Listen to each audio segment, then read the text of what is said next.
என்னன்னு பார்த்தீங்கன்னா, நம்ம வந்ததுக்கப்புறம் ஒரு நோயை குணப்படுத்துறதுக்கு எவ்வளோ தூரம் அலையிறோம், எவ்வளோ கஷ்டப்படுறோம், எவ்வளோ செலவு பண்ணுறோம், இதெல்லாம் பார்க்கும்போது, நீங்கள் அது வரத்துக்கு முன்னாடியே எப்படின்றத நீங்கள் பாதுகாத்துக்கலாம். என்னன்னு பார்த்தீங்கன்னா, மேக்ஸிமம் இந்த பிளாஸ்டிக் யூஸ் பண்ணுறத நல்லா தவிர்த்துருங்க. இந்த டீ கடைக்கு போனீங்கன்னா, பேப்பர் கப்பில் டீ குடிக்கிறது, அப்புறம் இந்த பால் பாக்கெட்டில் சூடாக டீ வாங்கிட்டு போய் குடிக்கிறது, அதுலேயே பேப்பர் கப்பை கையோட வாங்கிட்டு போயிடுறது. ஸோ இதனால் வந்து கேன்சர் வரதுக்கு வாய்ப்பு இருக்குதுன்னு சொல்கிறாங்க.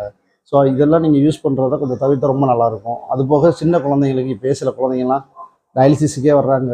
ஸ்கூல் பையனுங்களே டயாலிசிஸ் இந்த மாதிரி பண்ணி போகிறாங்க. என்ன காரணம்னா, இந்த மாதிரி பாக்கெட் ஐட்டம் அதில் உப்பு, காரம் இதெல்லாம் ரொம்ப அதிகமாக இருக்குது. So packet item maximum தவிர்த்துருங்க.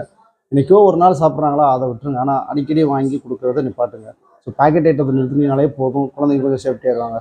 அடிக்கடி ஹெல்த்தி ஃபுட்டாகவே கொடுங்க. ஏன்னா ரொம்ப வந்து அடிக்கடி தண்ணி குடிக்க வைங்க, சுடுதண்ணி குடிக்க வைங்க, அதிகமாக சொல்கிறேன். ஏன்னா இப்போ நிறைய சளி அதிகமாக பரவி ரொம்ப இதாக இருக்காங்க குழந்தைங்களாம். இன்னொன்று, குழந்தைங்களுக்கு நோய் சுற்றி ரொம்ப கம்மியாக இருக்குது. நீங்களே ஓன் மெடிசன் யூஸ் பண்ணுறீங்க. அது எவ்வளோ தூரம் கொடுக்கணும், எவ்வளோ தூரம் கொடுக்கக்கூடாதுன்றதெல்லாம் இருக்குது. ஸோ நீங்கள் மெடிசன்ஸை நீங்கள் டாக்டர்கிட்ட